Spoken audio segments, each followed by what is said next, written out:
Buenos días, buenas tardes, buenas noches, según el lugar y la hora desde la que nos estén viendo. Nos encontramos en otro programa de Factos, hoy para tratar la verdad número 12.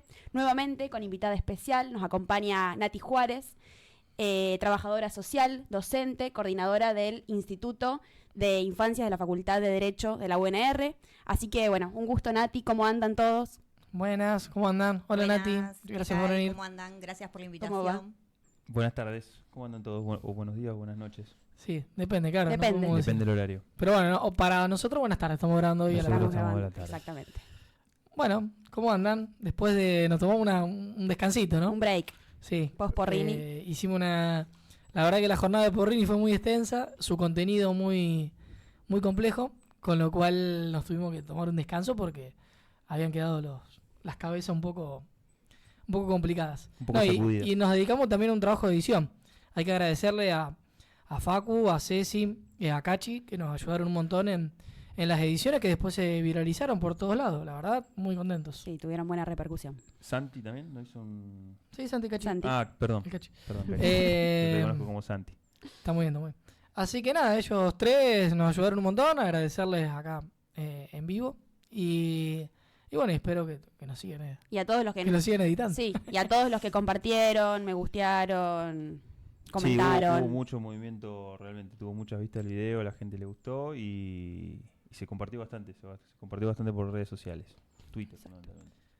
Sí, así que bueno, y a Bauti Invisible, a un montón de compañeros, y a Luquita Rodríguez. Le podemos agradecer, tranquilo. Le A podemos Luquita agradecer. Rodríguez. ¿Nos reposteó? Nuestro agradecimiento a Luquita Rodríguez, seguro lo va a ver.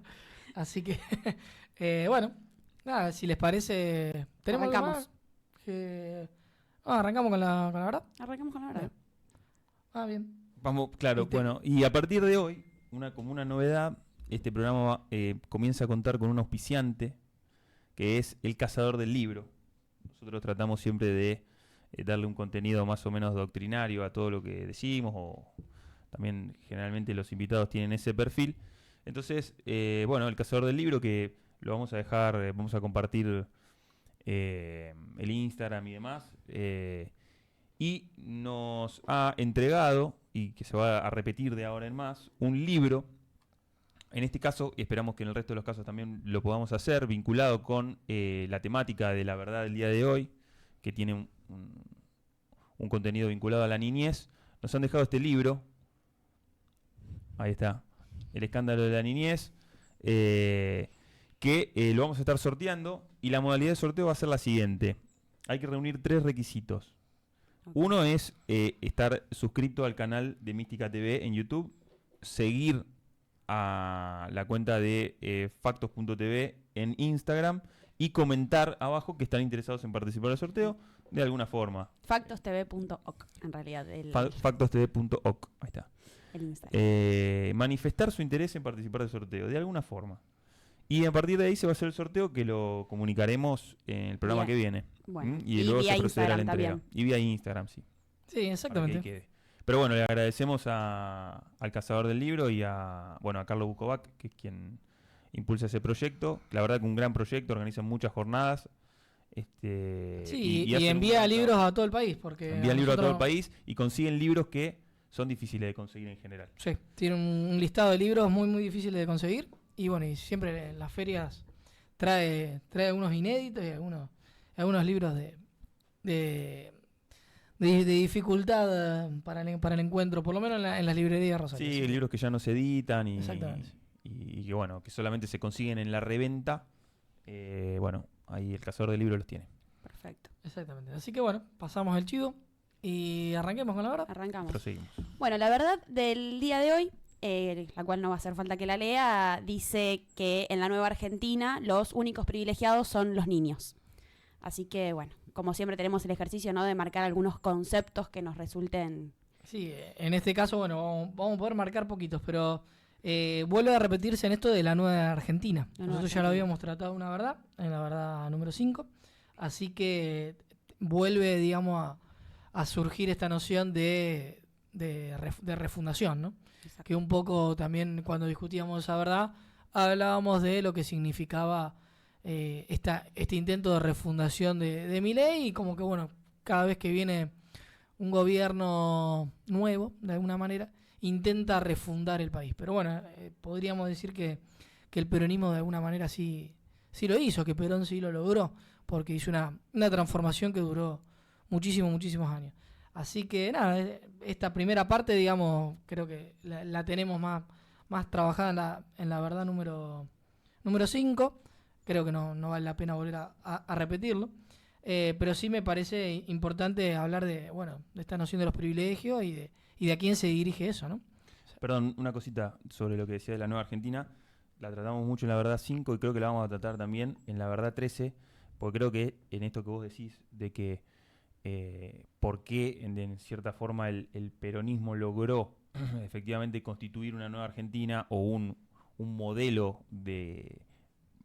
adaptado a una nueva Argentina, y tiene que ver mucho con su doctrina. Y eso se trata en la verdad 13, que refiere a que un gobierno sin doctrina, estoy spoileando un poco, pero es como un cuerpo sin alma. Entonces, yo creo que la vasta doctrina del peronismo es lo que le permite tener el andamiaje de proponer algo perdurable en el tiempo, al punto tal de que todavía hoy estamos redescubriendo el contenido de las 20 verdades peronistas, que son como una síntesis, una línea ideológica que uno puede ir atando cabos entre ellos y armando, ¿no?, la propuesta del gobierno peronista. Exacto. Hace unos días leía, lo leía Perón en la Comunidad Organizada, y dice algo muy interesante, ¿no? Haciendo referencia al surgimiento del peronismo, y dice, viene a romper con el discurso de la vieja Argentina, porque el hecho de que haya una nueva Argentina, ¿no?, implica, una vieja Argentina, que era la Argentina oligárquica, y dice, el peronismo viene a romper con el discurso de la vieja Argentina, que sostenía que éramos un país rico, pero que sin embargo tenía a un pueblo atado a la miseria.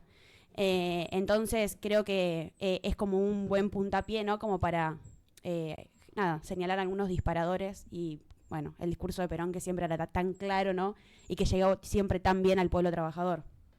Sí, a mí me parece que esta idea, en esta verdad, me parece como...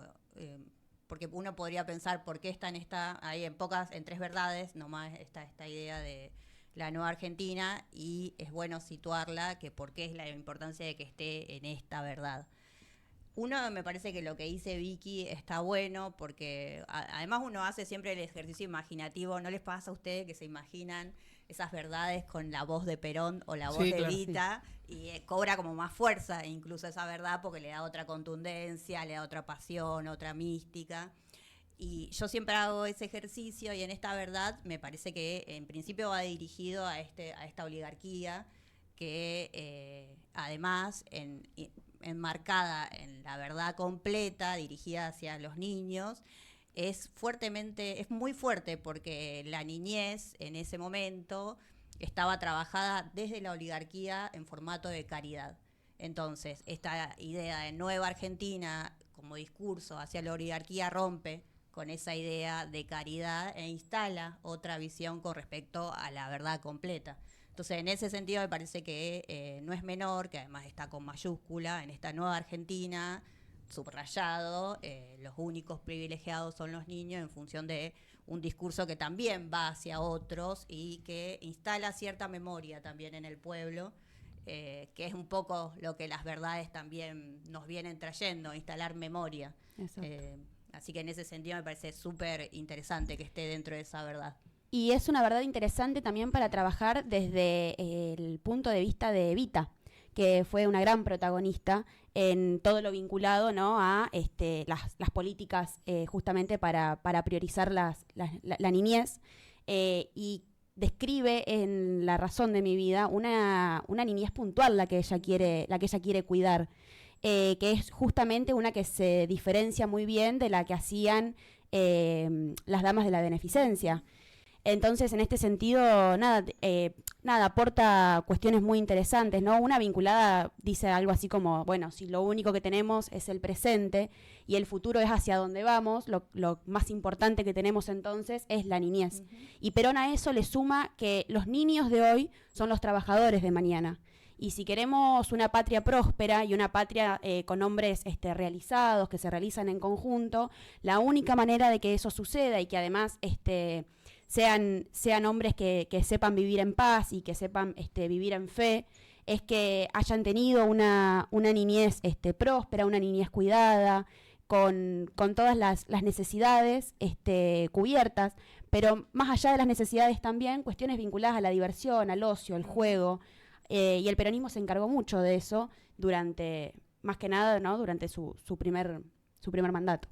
Sí, tal cual. Vos sabés que yo cuando pensaba en diferentes, porque qué le da contundencia, ¿no es cierto?, esa verdad, las diferentes acciones que se hicieron también. Que es cierto que a través de la fundación de Evita fue el principal actor que realizó diferentes acciones, como ser la creación de escuelas, la creación de colonias de vacaciones, la creación, en esto que decís, lo recreativo, campeonatos de fútbol para niños. Y en eso me parece que está bueno porque no es esa idea de visión romántica de los niños. Entonces está pensando en esta proyección a futuro. Que hay una frase muy linda que la dice Perón en uno de sus discursos, que dice el país que se olvida de sus niños se olvida del porvenir.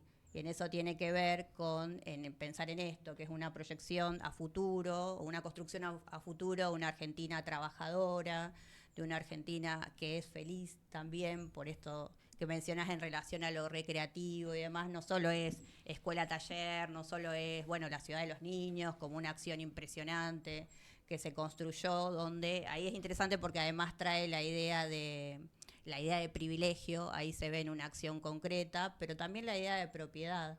O sea, los niños eran propietarios de esa ciudad, que justamente rompe también con esa mirada oligárquica de que los niños son quienes reciben y quienes están desde la dádiva.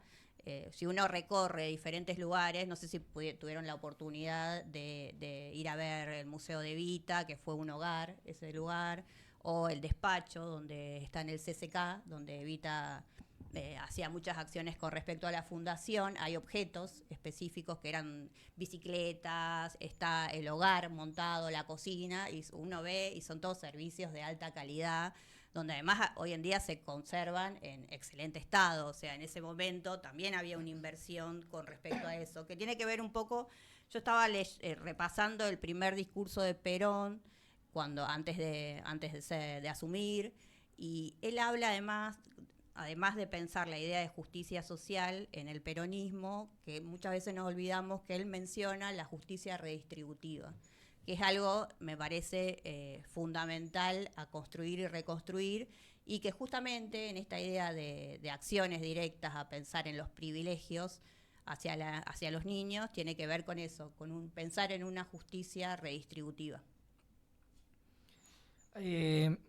Yo quería mencionar la verdad 5, solamente leerla, para hacer una mención, porque en esta verdad, en la que estamos trabajando actualmente, dice que lo único privilegiado son los niños. Y fíjense que la 5 dice, en la nueva Argentina el trabajo es un derecho, y después dice, y también es un deber. Con lo cual, como Perón intenta todo el tiempo ordenarnos todo el tiempo de, qué es lo que tiene que hacer cada uno.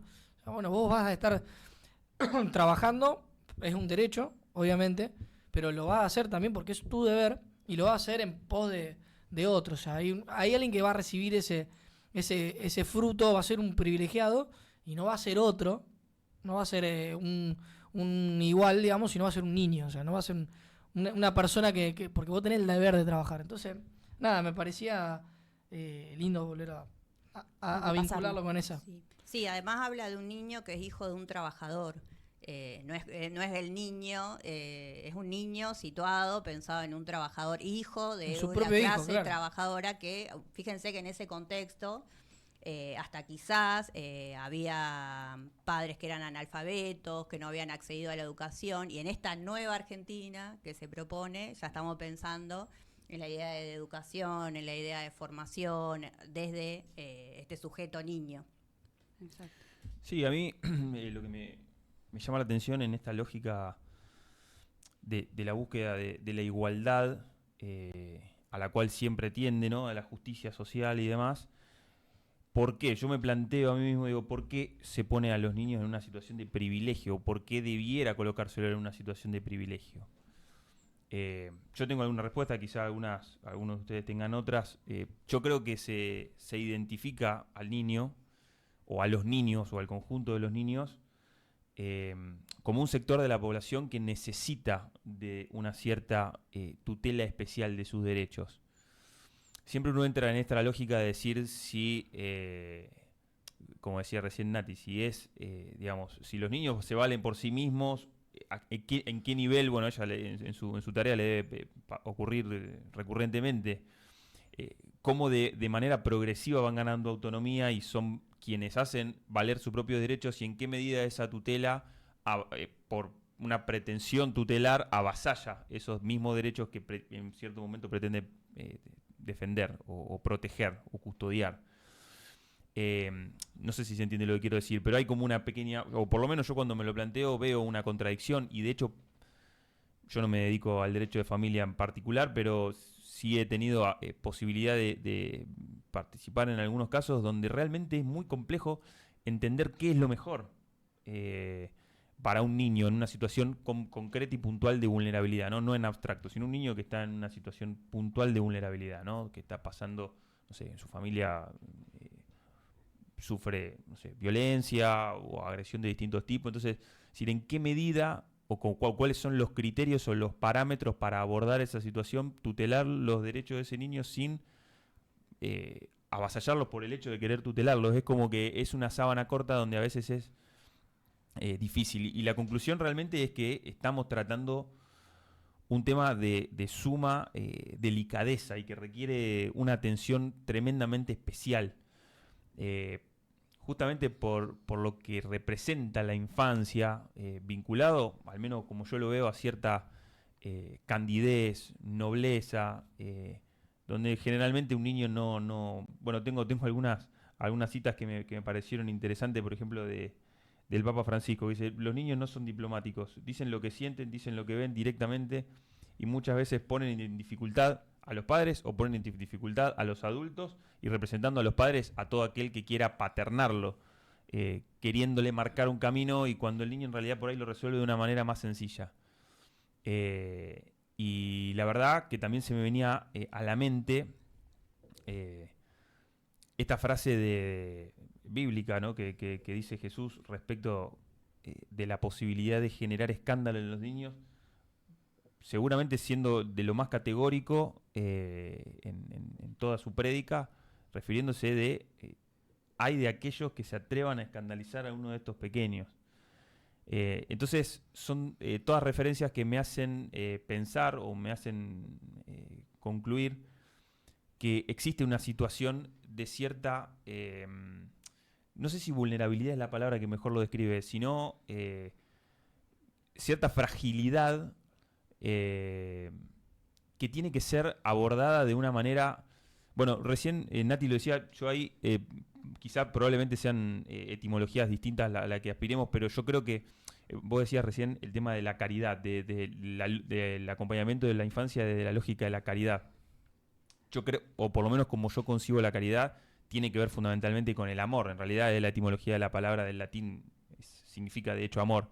Y creo que eso es un elemento fundamental en cualquier lógica de intento de privilegiar a un sector poblacional tan delicado, que a la vez es el futuro, porque son los futuros trabajadores, porque es el futuro del país, pero que también es un presente y que también tienen derecho no solamente a tener una infancia que le permita el desarrollo hacia un estadio en su adultez, sino que también le permita ser felices ahora. Por eso también encontrarle el ritmo, ¿no? Que a veces uno dice, por ahí se lo sobrecarga de tarea a un chico que digamos, que le vaya bien en la escuela, que le vaya bien en actividades extracurriculares, que aprenda, que se instruya mucho, y se le pierde, y se le quita, se le priva un poco del derecho al esparcimiento, a la recreación, a la diversión, a lo que es más propio también de la infancia. Esto que planteo son por ahí un poco puntos que se contraponen, como que por un lado es una cosa y por el otro lado otra, pero bueno, creo que forma parte de lo complejo que es para un adulto intentar ingresar en la lógica simple simplísima de un niño, donde las cosas son como son y nada más. Sí, yo con respecto a eso sí esbozo alguna respuesta en relación a qué es la mejor respuesta con respecto a un niño que sufre aberraciones, vulneraciones. Y yo creo siempre que es que el Estado democrático intervenga. O sea, no es que, bueno, Sí, suceda y, o sea, hay una respuesta y bueno, me parece que dentro de lo que fue el peronismo, el primero y también el segundo con respecto en materia de niñez, hubo una respuesta y una construcción estatal a eso que no había respuesta. Porque hablamos de una época donde había profunda inmigración, donde había gran desempleo, donde, bueno, había altos niveles de precariedad, hacinamiento, y la respuesta del Estado, construida, ¿no es cierto?, como doctrina, fue privilegiar a esa niñez en riesgo, si se quiere, a esa niñez vulnerada, atravesada por múltiples vejaciones.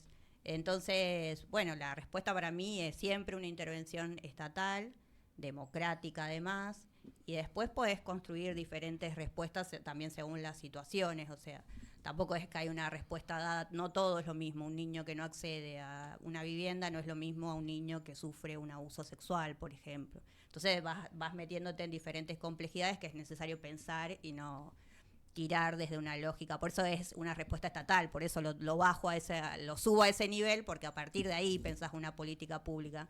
No lo pensás a través de una acción caritativa, de darle a un niño plata en una esquina, por ejemplo, sino que lo pensás a nivel más estructural para poder después ir bajando e ir pensando también, cuando habla en esta idea de niño, está trayendo también una idea universal de niño, no está pensando en, más allá que nosotros después pensándolo y desmenuzándolo, pensamos en ese niño, hijo de un trabajador, pero también los está poniendo a nivel a todos los niños por igual cuando dicen esta nueva Argentina, los únicos privilegiados son los niños. O sea, porque todos sabemos que incluso se ve más en la actualidad, los niños atraviesan múltiples vulnerabilidades sin importar la clase social también. Obvio. Entonces, bueno, ese nivel de universalidad me parece interesante como respuesta, como construcción de respuesta estatal. O sea, partimos de una respuesta estatal pensando un niño universal. Después, bajado a la actualidad, no hablamos de niños, hablamos de niños, niñas y diversidades, y le vamos dando condimentos según la actualidad también a eso. Pero bueno, esa premisa a mí me parece fundamental porque a quienes trabajamos con niños, infancias, y además nos enmarcamos dentro del peronismo, nos da esa visión de posibilidad de respuesta estatal. Hay unas autoras que pertenecen a la diversidad actual, que son Marlene Guayar es una, que nos trae la idea del Estado como dice una respuesta, está hablando de niños y niñas vulneradas, y dice que es importante una respuesta, una construcción de respuesta desde un Estado que aloje desde lo maternal, si se quiere. Entonces dice que, bueno, hay muchas familias y demás que no pueden dar esa respuesta porque además han sido atravesados por vulneraciones anteriores, hablamos de históricamente postergados. Y ese rol central del Estado me parece fundamental a construir como respuesta también. Entonces, en ese sentido, me parece que ahí sí yo me contrapongo en esta idea de caridad versus respuesta estatal. O sea, a mí me parece que son lógicas distintas y de hecho históricamente se han construido dos paradigmas distintos en lo que es el campo de la infancia.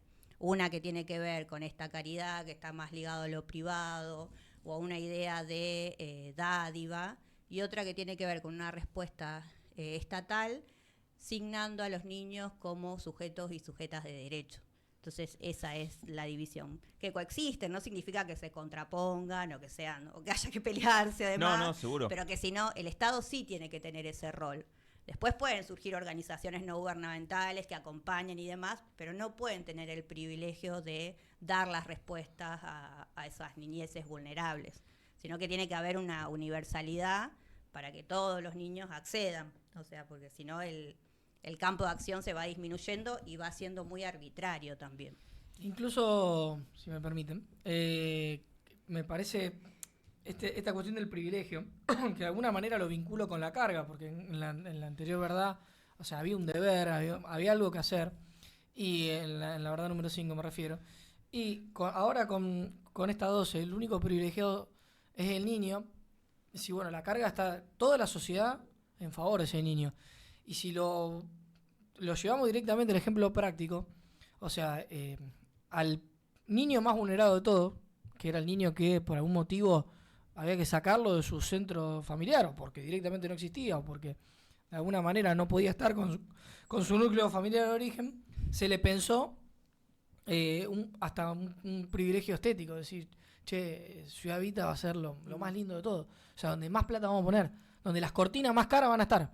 Y no solamente por lo caro, sino por decir, bueno, o sea, en este orden de reparación, y de decir, bueno, el privilegio, bueno, el niño que más sufrió o que más, bueno, va a recibir todo el amor y toda la respuesta, y digamos, donde la carga de todos los demás, vamos a dejar un poquito de nuestra carga, de nuestro trabajo cotidiano, que el esfuerzo de la sociedad, para que ese niño de alguna manera sea reparado de esta manera. ¿Ya? Y eso me parece que o sea, como fue una verdad, digamos, y que la llevó adelante claramente Vita, digamos, esa idea de decir, bueno, loco, a un niño que está padeciendo, digamos, tenemos un esfuerzo todo para darle todo, porque... Y sí, tal cual. En primer lugar, creo que el buen desempeño por parte de Vita, ¿no? En toda la cuestión vinculada a los niños, es en parte por la interpretación que tiene en primera persona desde su infancia, ¿no? Que bueno, es parte de la historia de Vita, que ya la conocemos. Eso tiene muchísimo que ver, ¿no? Porque es actuar desde el propio conocimiento y no desde una interpretación lejana o en tercera persona o algo que estoy viendo desde lejos y que actúo en función de lo que creo que es mejor, sino desde lo que ella sabía que era mejor para un niño que estaba atravesando vulnerabilidades. Y eso creo que es muy importante porque en relación a las políticas públicas del último tiempo y a lo que estamos acostumbrados es ver funcionarios y personas que están detrás de funcionarios que actúan desde la lejanía total, desde un escritorio, sin comprender exactamente cuál es la situación, cuál es el arraigo que tienen los problemas y las vulnerabilidades que atraviesan no solo los niños, sino en general todos los sujetos que componen nuestro país. Así que de la época creo que es algo absolutamente a rescatar. Sí, tal cual.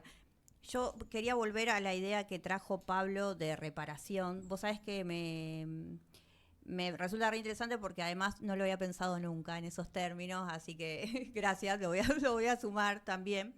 Lo pienso, uno lo piensa habitualmente por las situaciones más ligadas a violencia de género, está muy presente la idea de reparación. Pero en la niñez es cierto que es algo que no está desarrollado en esos términos. O sí está desarrollado más en términos de víctimas de abuso, pero más ligado a esos delitos.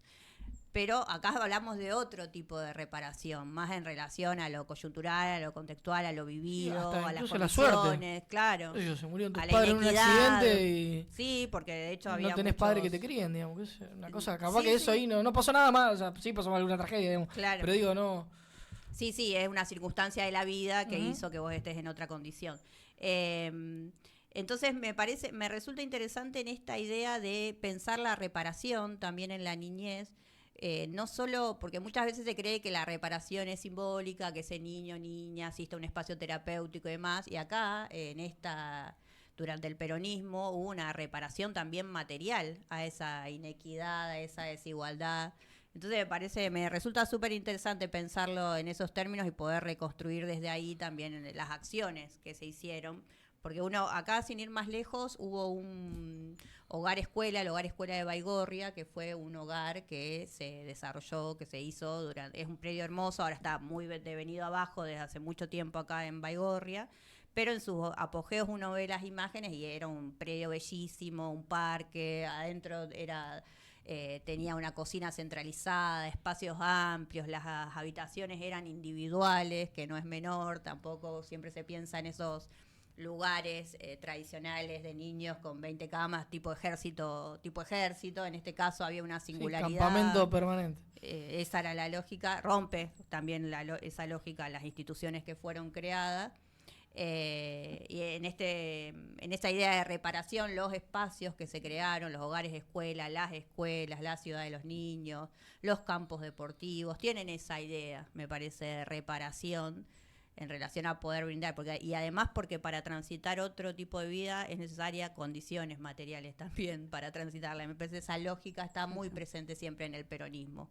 O sea, más allá de lo singular, de lo subjetivo, hay una necesidad de materialidad. No, y el mensaje ético correcto que tiene que dar una sociedad. Por eso, qué sé yo, ya lo dije en otras verdades, el gobierno de Perotti fue una mierda, porque si no se ocupa de los... O sea, si no se ocupó de los niños, bueno, qué sé yo, o sea, y cualquier gobierno que no quiera resolver eso, ¿viste? O sea, que no ponga la lupa ahí porque los niños no pueden reclamar, y bueno, sí va, digamos, no se puede, digamos, está mal, no hay un mensaje, está todo mal. Entonces, eso es lo enorme y lo grande, digamos, de lo que significó el peronismo en esta tierra, que fue decir, a mí me conmueve escuchar esto del hospital escuela de Baigorre, que era bueno, que ahora es un hospital escuela, pero en su momento era eso, digamos, iban niños. Claro. ¿Y cómo puede ser que estemos tan lejos hoy de pensar eso? Sí, yo sin ir más lejos de ese lugar, cuando yo trabajé muchos años en niñez, recuerdo que les hablo 2000, más o menos 2013, hay un episodio donde se corta el gas porque las instalaciones ya estaban destruidas y nunca más se pudo volver a reparar. O sea, es una institución que no pudo ni siquiera volver a poner en condiciones, a ese nivel estamos hablando de desguace también de lo que está destinado, porque ese hogar escuela sigue siendo destinado, sigue siendo un lugar de alojamiento para niños, o sea, pero en condiciones altamente precarias, o sea, no, aquello que estaba pensado como reparación, muchos niños y niñas actualmente lo están viviendo como un castigo. En invierno no tenés calefacción, es realmente un castigo. A mí,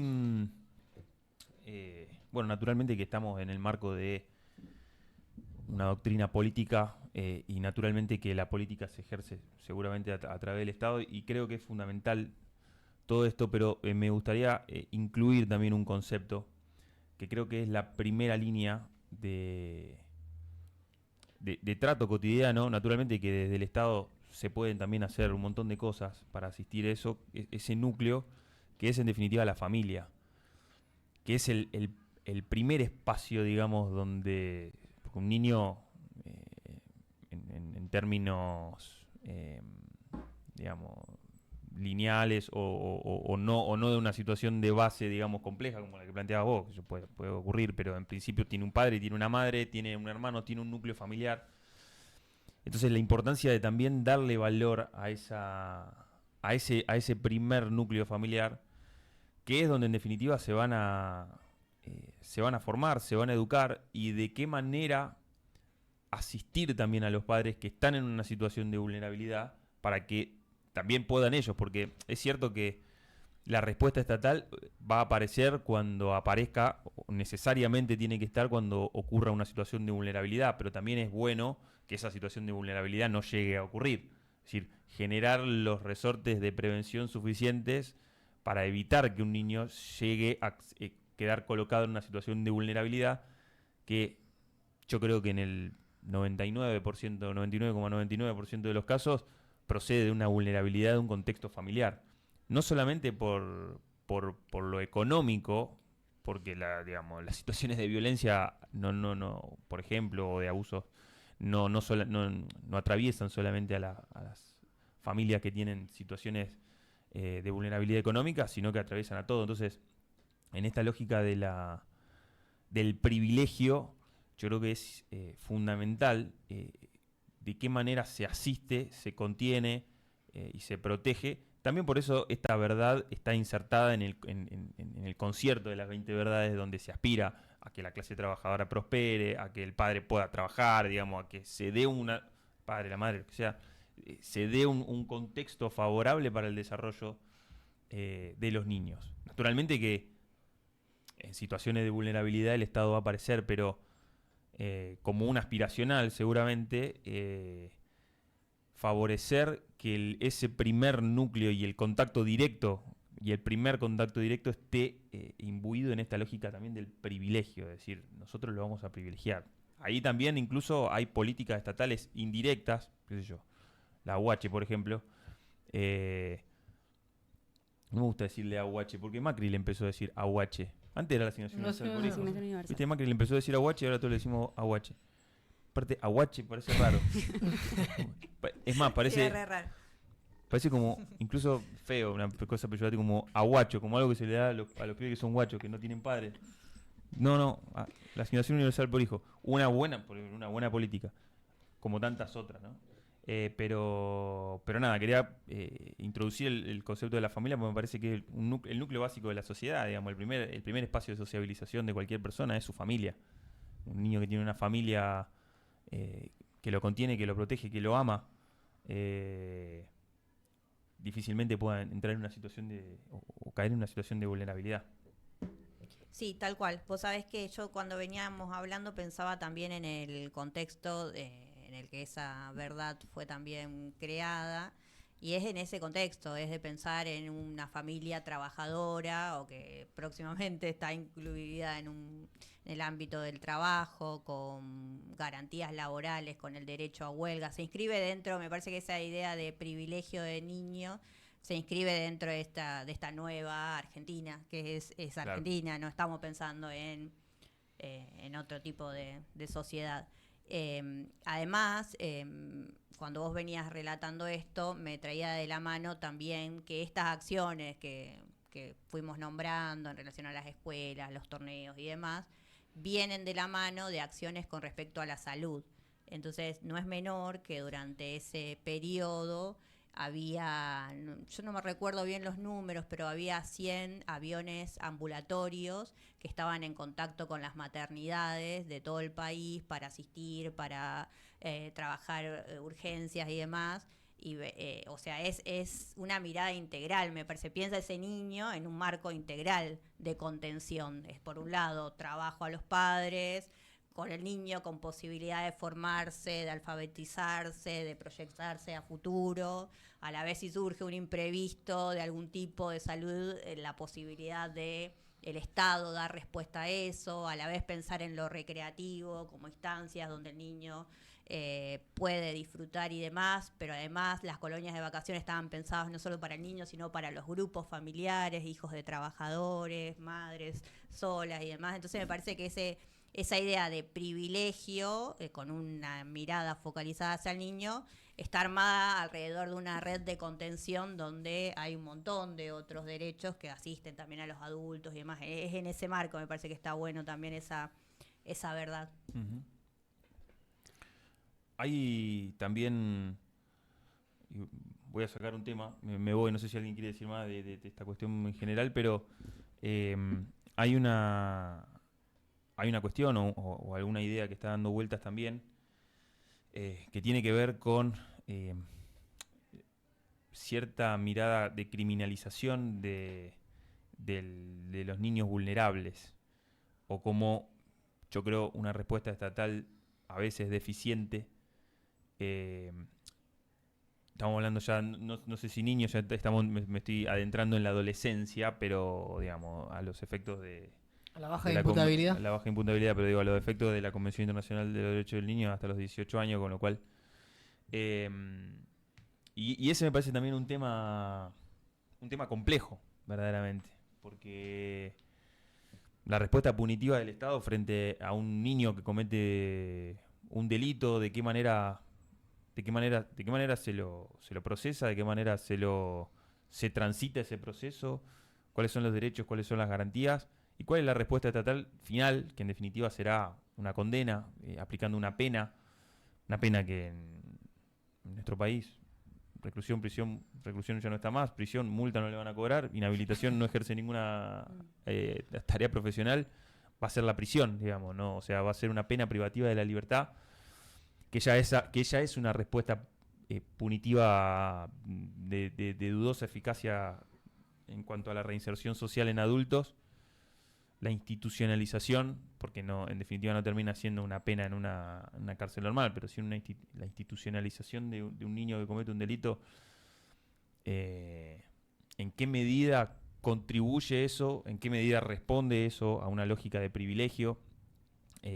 Naturalmente que si se llega a esas situaciones porque se ha atravesado ya una serie de situaciones de vulnerabilidad y de respuestas deficientes de distintos estamentos, que los hemos recorrido todos recién, pero nada, no sé, a mí siempre me hizo mucho ruido, la verdad, que la respuesta final sea esa, ¿no? Y qué difícil que me resulta, seguramente Nati debe tener experiencia en esto, y nos pueda comentar, pero qué difícil resulta encontrar cuál es la respuesta adecuada, la respuesta acertada cuando...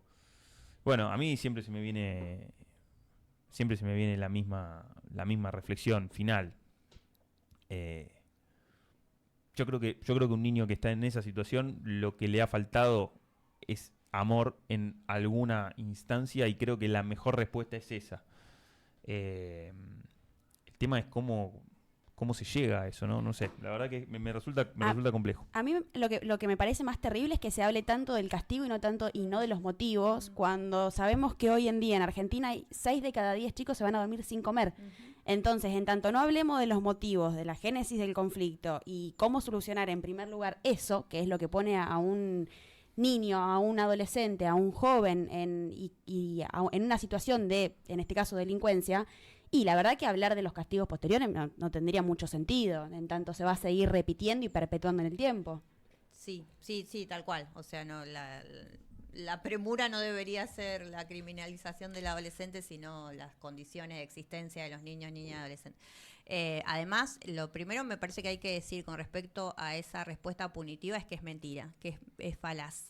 O sea, el porcentaje demostrado estadísticamente a través de informe que de hecho mismo produce el Estado es mentira que haya cantidad de adolescentes que cometen delitos. Es ínfimo el porcentaje y no variaría con respecto a la percepción de delito que hay en la sociedad. O sea, lo primero que hay que decir es que es mentira. Me parece porque hay que desentrañar eso que se instala en la sociedad como verdad. Y quienes tenemos recursos para hacerlo, incluso la universidad pública, me parece que tiene una responsabilidad ética de salir a decir que esa es una premisa que es mentira para la sociedad en primer lugar. Pero, perdón, ¿cuál? Que hay muchos... Claro, que incidiría una respuesta punitiva, la baja edad de punibilidad, porque lo que dicen ahí está. que la baja edad de punibilidad resolvería de alguna manera. Resolvería la situación de delito que sufre la soledad. Okay. Sí, la mayoría son adultos, naturalmente. O sea, es mentira. Lo primero que hay que decir O sea, es que mienten. Para salir de choría tenés que ser grandote, si tenés 14 años. Más allá de eso, pero... Con la pólvora se terminaron todos los guapos. Bueno, eso sí, es verdad. Y después lo otro que me parece es que ese intento de lo segundo que para mí hay que enarbolar es que es una respuesta criminal, o sea, es una respuesta que conduciría a el exterminio, yo creo que en esos términos, de adolescentes, de niños y adolescentes pobres. Porque ¿qué es lo que busca? Criminalizar la pobreza, en definitiva. A los niños, niñas pobres. No estamos hablando de otra clase social o demás, porque además si llega a cometer un delito un adolescente de clase media alta, ¿qué es lo primero que sucede? Pagan un abogado particular y eso se resuelve en otros términos. O sea, no... Comúnmente hemos visto noticias donde había un atropello de algún adolescente y demás, y eso en algún momento se disuelve y pasa a otro tema, o sea, ¿no? Claro, sí. Sí, cumple los 18 años Claro. de repente. Y Qué lástima, no sí. llegó. No, eso es verdad. Lo que sí creo que le pifia nuestro, podríamos decir, movimiento, es no hacerse cargo de ejecutar, o de pensar, mejor dicho, una verdadera propuesta que tenga que ver con, aún sean pocos, hay niños que cometen delitos y la verdad que eso tiene que tener una respuesta. La no respuesta me parece igual de tonto que intentar bajar la edad de imputabilidad, porque creo que no se construye una sociedad de esa manera, porque mi vieja, cuando yo era un niño y le rompía los huevos a una vecina y le golpeaba el vidrio y qué sé yo, me agarró de la oreja, me llevó y me dijo andá y pedile disculpas. O sea, mi vieja hizo algo represivo en términos de... y fue reparatorio. Yo hice un acto de reparación, le pedí disculpas. Creo que si nosotros no tenemos la capacidad, desde la universidad y desde los lugares por lo menos desde el Movimiento Nacional y Popular, de pensar una propuesta que tenga que ver con la reparación, yo creo que ahí estamos equivocados, porque tenemos una mirada muy occidental de que el delito y la cuestión penal solamente se resuelve con la prisión. Y no es así en un montón de culturas, y hay una cuestión, volvemos a la palabra reparación, de decir, bueno, o sea, que rompiste algo, y bueno, a ver cómo producí ese gasto que hiciste, dañaste a alguien, bueno, cómo lo vas a sanar, en otros términos espirituales. ¿Viste? No sé si vieron la película El último samurái, pero bueno, en un momento el tipo es prisionero y había matado como un soldado, y lo mandan a vivir como castigo a la familia que él había matado y había dejado sin padre. Estaban los niños, la mujer. Y el tipo tenía que vivir ahí, el castigo era ver que había dejado sin padre y sin marido. Bueno, o sea, me parece que tenemos que pensar otro tipo de soluciones para ese discurso en particular, porque si no, también, viste, solamente quejarnos de lo que dice la derecha o lo que dice, no sé, Bullrich, que lo dice cada vez que ministra, que lamentablemente sucede muy seguido. Sí, lamentablemente. Sí, más allá que lo dice el gobierno, lo cierto es que socialmente es algo que se cree también, no es que, o sea, el gobierno sale a resaltar un discurso que le conviene, o sea, no es que socialmente uno habla con alguien que ha vivido una situación de delito, porque es cierto también que cuando vos vivís una situación, te arrebatan en la calle, tenés ciertos pensamientos que eso no te tiene que pasar, bueno, que hay que matarlos a todos, y bueno, cae en cuenta lo que socialmente también está construido. Entonces es como más profunda la discusión. Obvio que vienen estos gobiernos ultraderecha, y bueno, todo lo que sea violento y representa algún tipo de construcción de enemigo lo toman y lo revalorizan. O sea, no hay mucha vuelta en eso. Me parece que el trabajo también es más de diálogo y de construir alguna especie de lazo social que se ha roto hace mucho tiempo, no desde ahora está mucho más violento los lazos, pero ese lazo social de alojar a un adolescente en la calle, por ejemplo, está totalmente roto. Uno cuando ve a un adolescente que durmió en la calle, que es lo que habitualmente está pasando, o está en una esquina, ¿qué cree? Lo primero que cree es que le va a robar. O sea, y eso es porque hay un lazo roto social. Anteriormente esa no era la respuesta, no es que siempre vivimos así, porque se instaló, parece ser que siempre estuvimos en esta situación, y no, lo cierto es que anteriormente había respuesta, había organizaciones comunitarias que alojaban, había menos pibes en la calle era un lugar donde vos veías a los pibes paseando en las plazas y demás, ahora ve a los pibes consumiendo, ve a los pibes pidiendo y demás, y eso, bueno, va quebrando lazos. Me parece que hay que volver a un estadio más de lazo social, y en eso me parece que el peronismo tiene una tarea de volver a los barrios a construir lazo. O sea, es la tarea, en este momento me parece que es la que es impostergable y es la única que podemos hacer. Sí, yo creo que tiene que ver en estas posiciones, no antagónicas, pero sí yo creo que lo que tienen es una distinta perspectiva, porque me parece que lo que vos planteás, Pablo, es desde el lugar, o sea, desde el lugar del niño que está, o del adolescente que está en una situación de vulnerabilidad, y en el contexto de su situación de vulnerabilidad ingresa al mundo de, comete un delito, digamos, o arrebata o algo, que es algo que ocurre.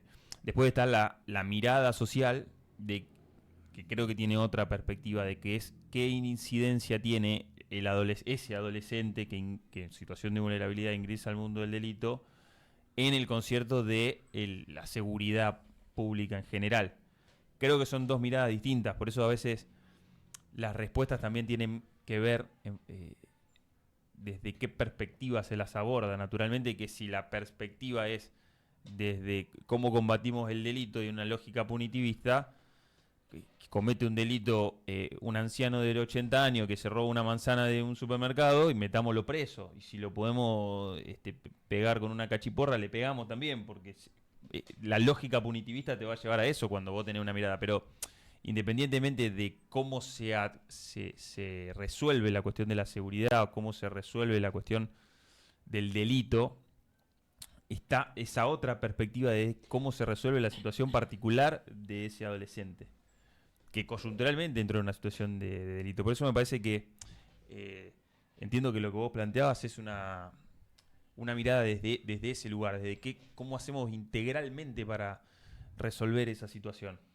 Y naturalmente que la solución punitivista, yo estoy de acuerdo, digo, nunca, jamás ninguna situación de conflicto delictivo en ningún sistema comparado del mundo, ampliar la punibilidad, engordar y el código penal y sobreestimular las leyes penales nunca redundaron en un beneficio para la seguridad.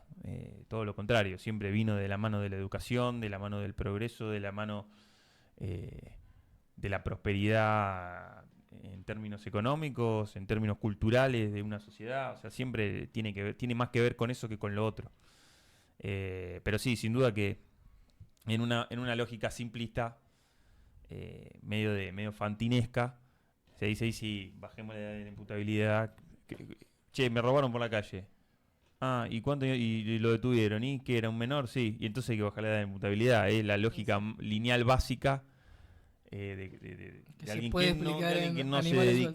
Claro, animalesualística. Y un panel contando Sí, que le gustaba a Iron Maiden. Un panel gritando a coro que hay que bajar la edad de imputabilidad. Y claro, pero bueno, eso significa que no podés pensar más allá de tus pestañas, ¿me entendés? No ves nada. Y bueno, evidentemente que la situación tiene cierta complejidad que creo que esta verdad la dispersa también de cierta manera. Hay que buscar de qué manera se privilegia esa situación, no de qué manera se punitiviza esa situación. Bueno, listo. Veremos. No Vemos estás tan de qué acuerdo pasa. entonces conmigo. ¿Pero qué dije? ¿Yo estoy de acuerdo o no? Y no sé, porque... No, sí, estoy de acuerdo. Yo quiero que pase una acción. No sé si estoy de acuerdo. Por No, eso. está bien, pero Sí, estamos de acuerdo. No, Te lo pregunto No, pero el concepto de acción es amplísimo. Yo lo que no estoy de acuerdo es que esa acción tenga que ver con una respuesta punitiva. No, claro. Sí. Pero Es sí, pero después... verdad. O sea, punitiva va a ser en el sentido de que... Punitiva va a ser en el sentido de que se lo va a obligar a hacer algo. Claro, no, Pablo No, lo que pero eso propone... tiene que ver con una dinámica de formación. Que bueno, o sea, cuando vos querés formar a una persona, o cuando vos querés corregir algo de una persona, naturalmente que vendrá de la mano de una tarea, vendrá de la mano de un principio al cual se ha faltado, y primero hay una instancia cognoscitiva de entender que lo que se hizo no está bien, y después el acto de la reparación de lo que se rompió, pero eso no tiene nada que ver con una respuesta punitiva. Eso no tiene nada que ver con que venga un policía, Sí. te meta dentro de un calabozo, te No, está bien. Para vos lo punitivo solamente es eso. Está bien. Es que el Estado, digamos, lo punitivo es... Entonces no, estamos de acuerdo. Claro, no. Estamos de acuerdo. Yo cuando me refiero a lo punitivo, cuando te referí a cuando el la- Estado ejerce el monopolio de la violencia. Porque el Estado lo que tiene es justamente eso, es el monopolio de la violencia, en términos de represión punitiva. ¿Por qué un policía te puede estar armado por la calle y puede disparar? Porque tiene el monopolio de la violencia. ¿Por qué es un ciudadano normal no lo podría hacer? Naturalmente lo puede hacer en ciertas circunstancias. Sí, pero lo ¿Por qué hace te como agente pueden del Estado, encerrar? ¿Por qué te pueden privar de tu libertad? Si es un delito la privación de la libertad. Bueno, porque en ese caso se interpreta que es legítima. El Estado es el único que detenta el monopolio del ejercicio de la violencia. Esa respuesta es extrema y de absoluta última ratio. Pero si vos aplicás esa misma solución para un adolescente de 17 años o de 15 años, ahí es donde está la discordancia. Naturalmente que están faltando un montón de instancias formativas que se perdieron en el medio. Pero que de alguna manera van a ser coercitivas o pueden llegar a ser coercitivas. Eso es lo que quiero que... Porque a veces se pierde un Sí, poco. pero a veces Capaz no te lo estoy discutiendo vos, porque capaz que estamos de acuerdo. Pero siento que a veces hay un discurso muy pasado, un poquito pasado en unos pueblos, De progre, por ejemplo. No sé si es probable, pero... de buena onda, podríamos decir. Decir, bueno, no, si no quiere, no quiere. No, pará. Escúchame, hay cosas que... Hay no sé, hay cuestiones que tienen que ver con lo disciplinario, que tienen que ver con una cierta obligación, que tiene que ver con una cierta no sé, me parece algo importante, porque lo contrario, no sé si se está entendiendo lo que digo, pero de lo contrario a veces lo que termina pasando es que hay impotencia por parte del Estado de poder corregir esa situación. Porque frente a la falta de deseo de quien debería ser corregido, bueno, no hay nadie que lo pueda obligar a...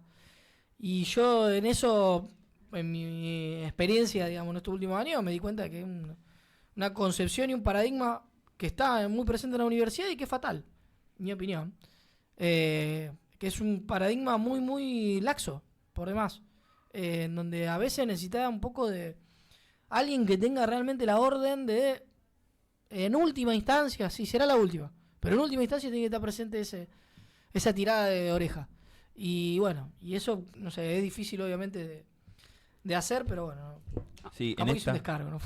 No, se entiende, yo te seguí y comparto.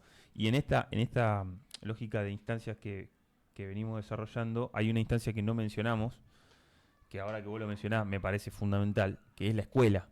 Porque el otro lugar donde habitan la mayor parte de su tiempo los niños, en términos generales, es la escuela. Sí.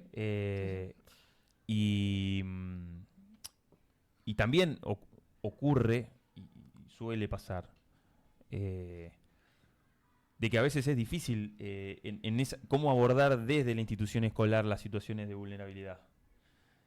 Porque los docentes a veces, en muchos casos sí, en muchísimos casos sí, pero en algunos casos no tienen los recursos materiales, o sea, también eso también forma parte de una decisión política del Estado. Es decir, si yo asumo el gobierno y lo primero que hago es ponerme de punta con los docentes, que son los que están formando en cuanto a la discusión salarial. Sí, me lo pongo de punta dijimos con Cabruja, ¿no? Ah, lo dijo Cabruja. Sí. Bueno, entonces ahí ya hay un primer posicionamiento. Pero después también, yo creo que si hay algo bueno que se puede tomar del gobierno de Milei es que puso en el tapete una discusión que estaba bastante corrida y que era una discusión que era muy difícil de dar y que yo creo que hay que retomarla y darla, que es la discusión de la cuestión moral. La autoridad moral del docente, por ejemplo, frente a su curso, yo creo que es algo importante y tiene que ver con esta posibilidad de generar los mecanismos de corrección, porque si el docente no tiene un rol formativo, es decir, o sea, yo creo que se ha avanzado muchísimo respecto de esta cuestión de la educación bancaria, digamos, del lugar del docente en el púlpito que instruye, da órdenes, te pega con la regla, dice lo que está bien y dice lo que está mal. Claro. Te pega con la regla, usa el ejercicio de la violencia física, pelo engominado. Bueno, yo creo que esa etapa ya está superada. Probablemente haya habido un corrimiento hacia el otro extremo. No sé si ya estamos en el otro extremo o todavía queda un tramo más por recorrer, pero seguramente que habrá que volver a intentar encontrar un punto medio donde el docente detente cierta autoridad moral, donde el docente pueda ejercer dentro del ámbito del aula un espacio donde prime esa aspiración a lo educativo. Bueno, Porrini nos hablaba mucho de esto. O sea, si tenemos que hablar, yo creo que es él en su tarea, seguramente, porque no tuve la suerte de tenerlo como docente, pero tiene una capacidad pedagógica y ejerce la docencia con pasión y despertando ese interés en el alumno de querer conocer, de querer aprender, de querer progresar, de querer adquirir conocimientos.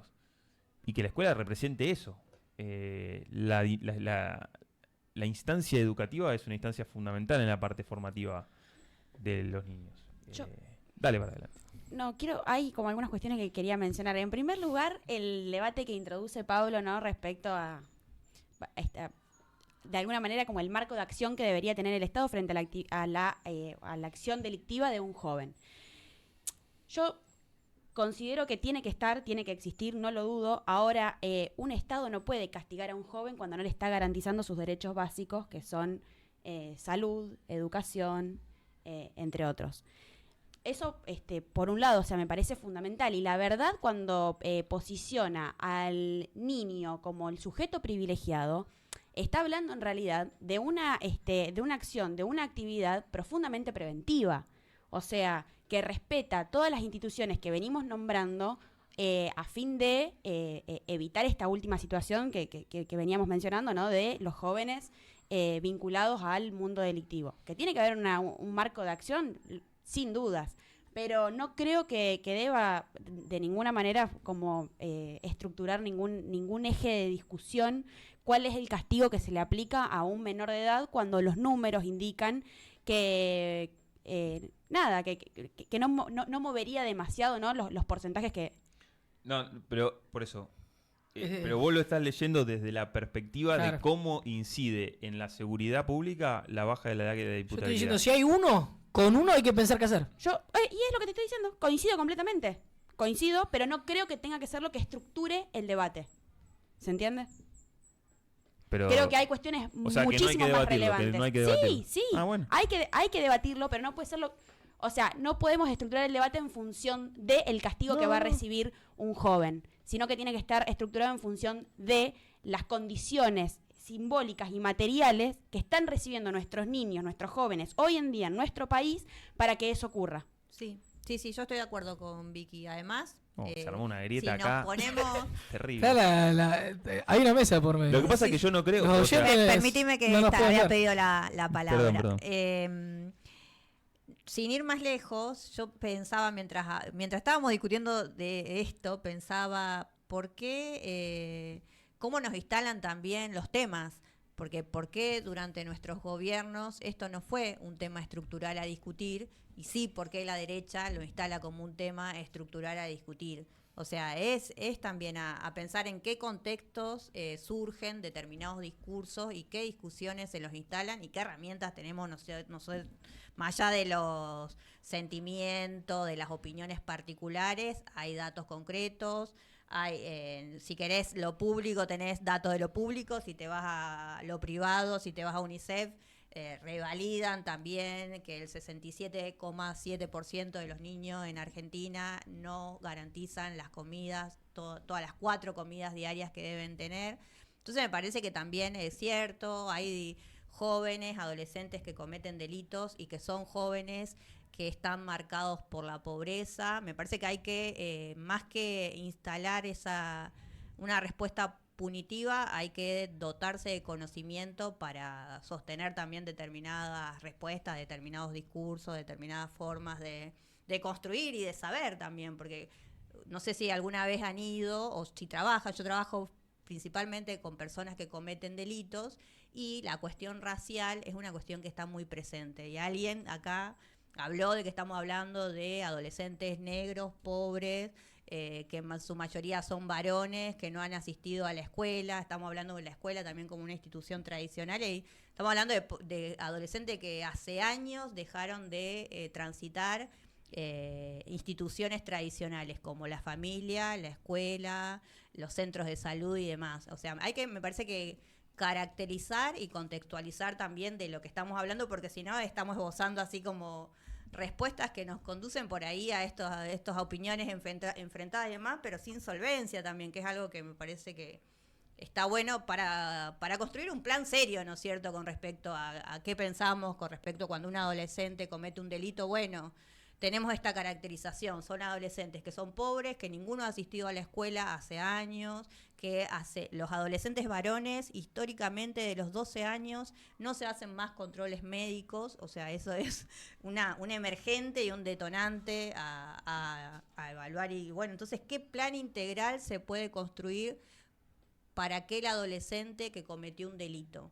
Parece que más que la respuesta punitiva es, bueno, ¿desde qué lugares tenemos posibilidades? Una preventiva, o sea, hay que crear respuestas preventivas, y después las respuestas cuando esa situación se comete. Pero bueno, eso tiene que ser con mucha solvencia, porque si no es esto, es un pibe que comete un delito y bueno, es un pibe que vaya preso o que no, y que buena onda o que mala onda. Y no, me parece que hay que ahí construir algo muy serio entre todos, me parece, porque incluso cuando digo entre todos, hay que sentarse con la derecha también a hablar sobre el tema, porque es el tachero, es el colectivero, entonces bueno, ahí hay que construir un lazo social que se rompió también entre quienes pensamos las políticas públicas. Sí, coincido. Coincido, pero bueno, hay que hacerlo, porque no lo estamos haciendo en general Es cierto. desde el campo nacional y popular y bueno, me parece importantísimo. O sea, si nuestro movimiento no va a abordar este tema, lamentablemente, digamos, va a continuar la sociedad pensando que la gente... No, y lo que Digamos. yo creo que lo que va a terminar pasando es que se va a sancionar la ley, se Claro, va a bajar la edad de imputabilidad y los y niños no van a ser... ir presos. Sí. Porque en definitiva, o sea, yo creo que el tema, no sé, yo para mí cuando un tema se instala, negarlo yo no creo que sea la solución, porque después pasa, o sea, decía, no le van a congelar los salarios de los jubilados están cobrando lo mismo de diciembre, o sea, estamos en este mundo, digamos, esto es lo que está pasando, van a bajar la edad de imputabilidad, la ley. La van a votar. Los legisladores que tenemos la van a votar. Sí, la van a votar. Sí, van a sí, bajar la ya. imputabilidad. Y los pibes de 17 años no será un tema de discusión, pero van a ir presos. Ya no se discutió antes, no se va a discutir menos después. Van a ir presos. Y esa va a ser la respuesta. Ahora están parando a los pibes, lo están parando por la calle. O sea, Sí, el otro día Eh, salió las noticias. salió la noticia. O sea, vos vas caminando por la calle, si no te den el DNI, te meten adentro. ¿Qué sé yo? Pues ahí es lo que está pasando. No lo discutiremos, pero es lo que está pasando. No, hay que discutirlo. Así que nos llevamos tarea de este programa. ¿Les parece? El privilegio, los únicos privilegiados son los niños. La Exactamente. mirada privilegiada. Nos tenemos que hacia llevar la niñez. carga. Exactamente. Nos tenemos que llevar la carga de hazlo por ellos. como dicen los Sims. Bueno, creo que un excelente programa. No sé si alguien quiere cerrar con algo más, pero estamos en hora. No, agradecerle a Nati por Bueno, haber no. venido. Muy Gracias, Gracias interesante. a ustedes. Bueno, Por la espero invitación. que te haya sentido a gusto, Nati. Muy a gusto. Y aceptado la polémica. Sí. Así que, Siempre es lindo hablar con compañeros y compañeras. qué grande. Bueno, muchísimas sorteo. gracias. El Sí, sorteo. eso, recuerden el sorteo. Recuerden, por favor, el A ver, sorteo. recordad. Dijimos, seguir a Mística TV en YouTube. No, suscribirse a Mística TV en bueno. YouTube. Seguir a Factos. Factos TV. TV. TV.com. .oc en Instagram y anotarse en los comentarios, manifestar su deseo, su voluntad de adquirir este ejemplar. Listo. Nada más. Bueno, nos vemos en el próximo episodio. Hasta luego. Hasta luego. Gracias. Saludos.